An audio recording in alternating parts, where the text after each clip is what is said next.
merci d'être là. Et pour ce dimanche 24 janvier, voici ce que nous avons retenu. Se vacciner, oui, mais pour traiter d'un sujet qui divise la population, l'Église protestante Maohi a pris l'initiative de faire intervenir un médecin pédiatre pour informer ses paroissiens, une approche plutôt bien accueillie par les fidèles de Mahina. Le salon Tereaya, deuxième édition en mode virtuel, c'est demain. L'Office du tourisme a pris note des remarques des clients de 2020 et espère une fréquentation à la hausse de sa page. Ses offres en particulier, les visiteurs ont jusqu'au 7 février pour programmer leur séjour dans nos îles. Un imagier connecté pour parler la langue tahitienne, que l'on soit en Suisse ou au Chili, c'est le rêve aujourd'hui concrétisé par l'école Speak Tahiti Prapraut Tahiti. Elle permet ainsi que le réo soit accessible partout, pour tous. La Covid n'a pas eu raison du tir à l'arc. La discipline sportive se maintient malgré une réduction de ses adeptes. La pratique s'exerce toujours et autant, voire même fait de nouveaux licenciés. Et comme il est désormais de tradition, nous refermerons ce journal par un bond dans le temps avec notre rendez-vous dominical Fénois d'antan. Nous irons à Rapa faire du pain. Une fois n'est pas coutume, un médecin s'est adressé à des paroissiens. Une image insolite née de la division suscitée par la campagne de vaccination. Si l'Église catholique encourage ses ouailles, l'Église protestante leur donne libre choix. Elle a donc invité un pédiatre au pupitre, non pas pour sermonner, mais pour informer la centaine de fidèles présents au culte à Mahina. La Itemauri, Nicolas Suir. Il y a quand même des choses où on a besoin beaucoup d'informations au niveau du contenu de ce vaccin. Oui à la liberté individuelle, mais l'Église protestante Maohi est méfiante. Elle a invité le pédiatre Stéphane Darter, soignant pour une politique sanitaire juste et proportionnée, 15 minutes pour communiquer sur le coronavirus, avec tout d'abord un message d'espoir. Il faut savoir que ce virus, les gens qui vont avoir cette maladie, 99,4% des gens ne vont pas mourir. Son intervention était plutôt respectueuse parce qu'il n'y a pas d'obligation dans nos choix. Voilà, c'est plutôt dans ce sens par rapport à ce virus qui nous met un peu en division, comme il le disait, c'est vrai. Vous avez décidé quoi? De vous faire vacciner ou pas? Ça, c'est un choix personnel. Le Conseil scientifique indépendant de Polynésie française ne s'oppose pas à la vaccination contre la Covid-19. Mais selon lui, les données sont insuffisantes et ne garantissent pas la qualité et la fiabilité du vaccin. Vous l'aurez compris, il s'ensuit un message de prudence. À partir d'une énergie de peur, de précipitation, ou tout simplement pour se dire je vais me vacciner pour être libéré. Car ça, pour nous, ce n'est pas un motif médical. De se vacciner. Nous, on a l'habitude avec le vaccin, qu'on nous pique une fois et c'est tout. Mais là, on nous dit qu'il y a une deuxième fois. Bon, c'est bien que nos dirigeants se piquent la première fois pour qu'on puisse voir quel est le résultat de ce vaccin. Mais on n'est pas contre. Je sais qu'ils ne sont pas contre le vaccin, mais ils auraient aimé un peu plus d'informations avant de prendre sa décision. Une décision sage et bien éclairée. Se prononcer en toute connaissance de cause. Une information qui se tiendra dans d'autres paroisses de Tahiti pour rassurer et renouer la confiance des fidèles protestants. Et puis c'est officiel, un cas du variant sud-africain de la Covid détecté en Nouvelle-Zélande. Une femme de 56 ans qui était récemment rentrée d'Europe a été testée positive samedi, 10 jours après avoir achevé sa quarantaine obligatoire de 2 semaines à l'isolement. Elle est la première personne à avoir été contaminée localement depuis la mi-décembre et elle est atteinte d'une souche de virus vraisemblablement plus contagieuse. Plus de 15 000 visites, c'est ce qu'espère voir s'afficher sur ses écrans l'Office du tourisme. Son second salon distanciel débute demain jusqu'au 7 février, 2 semaines où le client d'ici, mais aussi d'ailleurs, pourra réserver offres, billets, réductions et logements, le tout de chez lui. Quels en sont les atouts et les inconvénients? On voit cela avec Kaline Yénard et Heidi Yenko. 15 jours. Une durée rallongée pour cette deuxième édition du Salon du tourisme distanciel. La grande nouveauté, le logiciel de réservation mis en place par Tahiti Tourisme pour faciliter la communication entre les clients et les prestataires de logements dans les îles. C'est un nouveau logiciel pour de la réservation en ligne, ok? Avec presque comme un salon virtuel. Attention, presque. On n'est pas encore arrivé au salon virtuel, mais c'est presque. Oui, c'est un logiciel qui va venir aider, c'est sûr. Mais il faut quand même avoir Internet. Mais à Rikitea, dans l'archipel des Gambiers, difficile de travailler avec un débit Internet très lent. Moi, par exemple, je suis obligée de partir à Tahiti, de payer un billet d'avion pour partir à Tahiti pour pouvoir travailler au salon virtuel, étant donné que Internet n'a pas du tout, nous n'avons pas un accès qui nous permet de pouvoir travailler justement sur Internet. La solution pour pallier les problèmes de connexion Internet dans les îles éloignées, les réservations par téléphone. Je donne un exemple, à Fakarava, où l'Internet se coupe 2 heures par jour. Tu peux appeler, ok? Donc tu as ton hébergement. Après, c'est vrai que le paiement en ligne, là aussi, Tahiti Tourisme a tout organisé. C'est doté de tout, a tout organisé pour tous ceux qui se sont inscrits dans ce salon distanciel. Avec un seul vol par semaine vers Rikitea, cette gérante de pension de famille s'inquiète. Ça nous cause toujours un problème au niveau du taux de remplissage. Parce que par le salon du tourisme, dès que les vols sont pleins, et donc les gens ne peuvent plus venir comme partout, un peu partout. Pour ce salon, plus de 200 prestataires se sont inscrits, dans l'espoir que le tourisme local leur permette de retrouver la santé économique. Et pour en savoir plus sur ce salon, Jean-Marc Mosselin, directeur général de Tahiti Tourisme, répondra aux questions d'Ibrahim Amnazi. Il est l'invité café de 7h30 en radio. Encore plus ludique et plus pratique, l'école Speak Tahiti Praprau Tahiti offre d'apprendre à parler tahitien que l'on se trouve à Papeete ou à l'étranger grâce à son imagier connecté. Il complète une formation théorique de 20 heures et présente l'avantage d'être utilisable partout sur la planète. Ismaël Tahiata et Hubert Liao. Voici le nouveau-né de la famille Speak Tahiti Praprau Tahiti, un imagier en français tahitien. À l'intérieur, plus de 200 mots de vocabulaire en tahitien avec leur traduction. Pour connaître la bonne prononciation d'un mot, c'est simple, il suffit de scanner le QR code et de télécharger les sons. On faisait beaucoup de contenu qui finalement en fait ne sortait pas de l'entreprise et c'était juste l'idée de se dire si ça marche pour nos clients, peut-être que ça pourrait marcher pour un plus grand nombre. Et c'est comme ça qu'est partie aussi l'idée de proposer quelque chose de complet et d'accessible pour tout le monde. L'imagier est aussi en version numérique, on peut l'exporter plus facilement. La preuve, Heimiti est née à Tahiti mais vit avec sa famille à Genève. Avec sa petite fille de 20 mois, elle utilise la version numérique. C'est franchement un très très beau livre qui permet, en tout cas à ma fille qui est née ici et qui grandit ici, de garder ce petit lien avec la Polynésie et surtout de se familiariser avec les sons de notre belle langue, quelques mots. Samantha, elle aussi, est haïtienne. Le Chili est son pays d'adoption. Traductrice de métier, elle travaille en collaboration avec Heiura sur la traduction de l'imagier en espagnol. Beaucoup de latinos seraient vraiment très intéressés, aussi en Espagne, notamment ceux qui sont passionnés par la danse tahitienne. Et il y a dernièrement un grand intérêt pour apprendre la langue tahitienne de Tahiti, parce que les étrangers commencent finalement à comprendre que c'est un tout, que non seulement pour danser, il faut aussi comprendre la culture et comprendre notre langue. Pendant le confinement, on a été vraiment poussé à être agile et à proposer de nouvelles manières d'apprendre, et notamment grâce au e-learning où on a proposé aux gens qui étaient ici en Polynésie, mais aussi aux personnes d'ailleurs, de pouvoir bénéficier de nos cours en visioconférence. Et là, pour 2021, notre grand projet, c'est de transformer notre site internet en plateforme en fait, numérique pour apprendre de manière autonome la langue. D'ici la fin de l'année, Speak Tahiti Praprau Tahiti ambitionne de traduire l'imagier en anglais et en japonais. En attendant, les ventes de ce recueil continuent. En 10 jours, près de 150 commandes expédiées dans les îles, aux États-Unis et en Europe.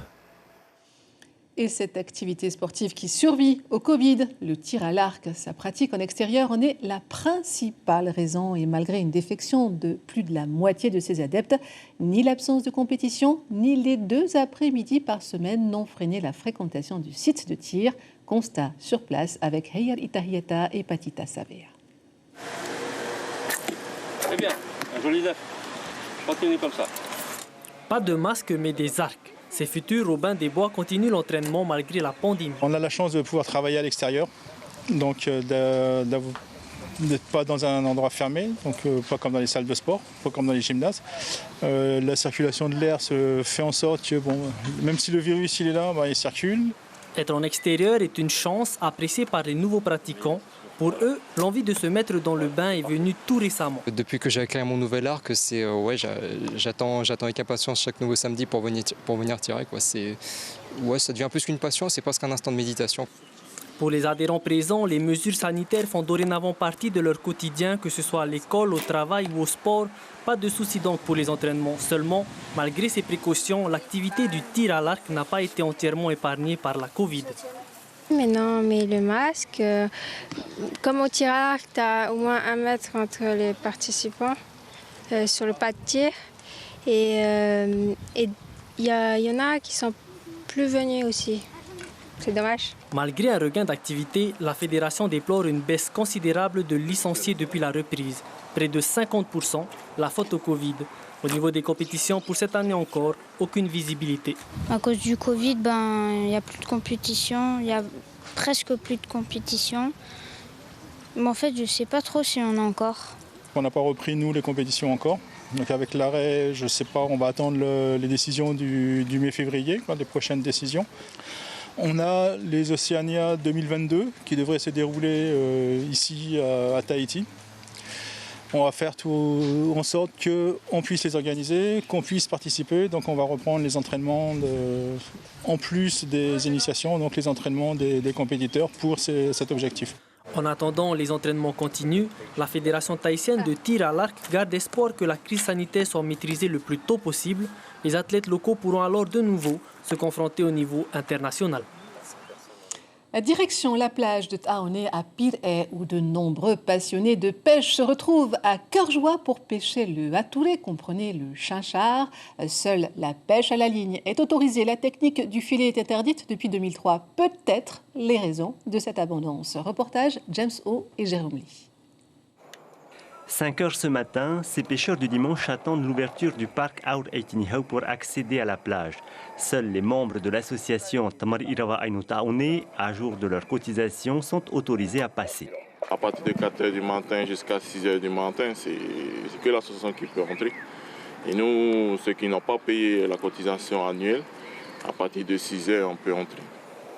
Côté plage, plus d'une 50aine de personnes sont déjà là depuis 4 heures du matin. Ici, on y pêche le hatouré, un poisson très apprécié des Polynésiens au petit déjeuner. Tu viens tous les week-ends? T'as l'autre copain là. Non, pas tous les week-ends. Comme la semaine, boulot. Voilà. Et week-end, tu viens, on va pêcher pour la maison. Ouais, on partage un peu avec les amis. Voilà. Seul ou en famille, pas besoin d'être un expert pour pratiquer la pêche au lancer. Une canne, des leurres japonais vendus dans le commerce, quelques tours de manivelle et le tour est joué. T'as pris ton fils à pêcher? Oui, voilà. C'est tous les dimanches que vous venez? On essaie de venir un peu de temps en temps, mais pour le moment, c'est la première fois ici en tout cas. Voilà. Alors, pour le moment, ça mord un petit peu. Tant mieux. Je vois que tout le monde arrive à pêcher un petit peu. Ouais. Depuis 4 heures. Et alors? En vrai, comme c'est ma première fois, du coup, c'est un peu dur. La première fois, comment ça se fait? J'ai pas l'habitude de sortir de chez moi. Et là, c'est exceptionnel. Qui t'a initié alors? C'est mon père.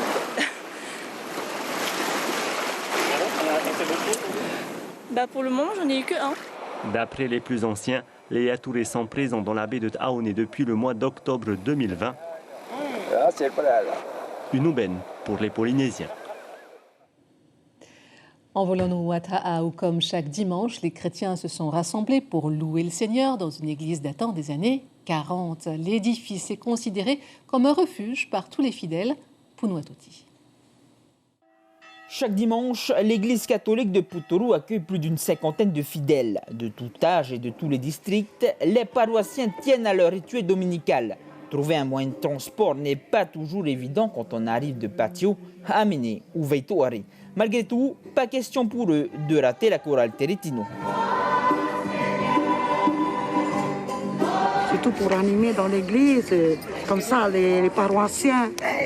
Il y a des autres paroissiens à propos des chants. Là, ils sont ouverts un peu par les chants. Parce que ça me fait beaucoup de bien et ça me permet de rencontrer le Seigneur au fond de mon cœur. C'est vrai quoi, quand tu chantes, c'est comme si tu pries 4 fois. Cette église, bâtie dans les années 40, est plus qu'un lieu de prière. Pour Hens, un habitué, venir à la rencontre du Seigneur, c'est aussi un moyen d'apprendre à lire, écrire et compter. Je suis venu pour nous, pour tout le monde.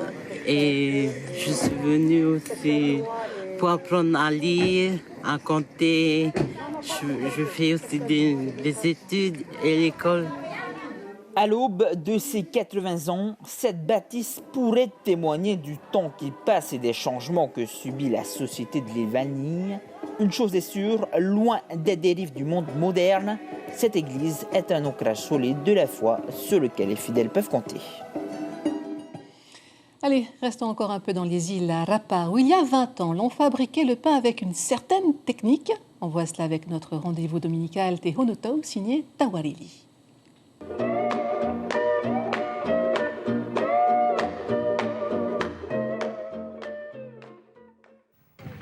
Si les paysages suffisent à faire le charme de l'île, Rapa recèle bien d'autres curiosités qu'il convient d'aller. Pendant que les hommes sont à la pêche ou dans les taroudières, les femmes se rendent dans cette cabane construite spécialement par la commune pour la cuisson du pain. Tout d'abord, il faut chauffer le four et lorsque le bois aura totalement été brûlé, les cendres seront vidées et il ne restera plus que la chaleur pour la cuisson. Pour préparer la pâte, un peu de farine, du sucre, de la levure, du sel, de l'eau, du beurre et le tour est joué. Après avoir pétri le mélange, il faut laisser reposer une quinzaine de minutes et ensuite placer les futurs petits pains dans les feuilles de hauti. Lorsque le four est à la bonne température, les baguettes sont glissées à l'intérieur à l'aide d'une pelle à pain.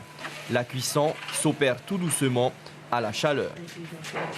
Ce sont nos parents qui nous ont appris. Parce que moi, quand je suis arrivée ici à Rapa en 1987, je ne sais rien de la pâte, même pour le four.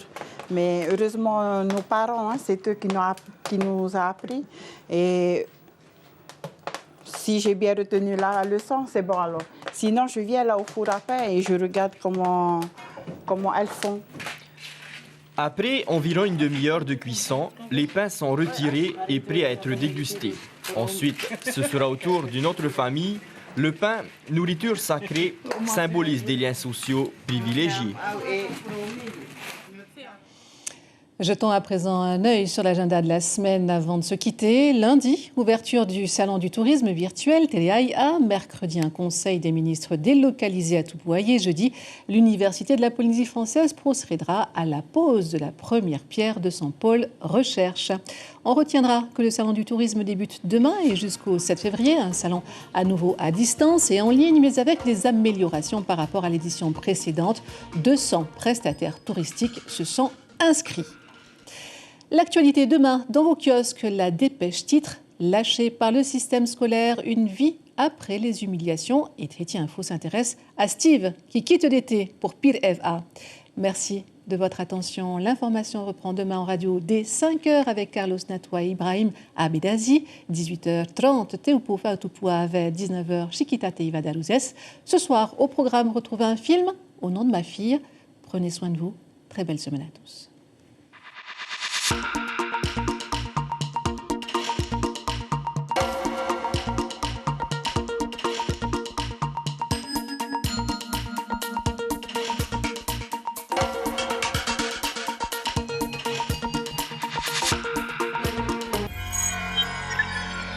Retrouvez ce programme en replay sur notre site internet.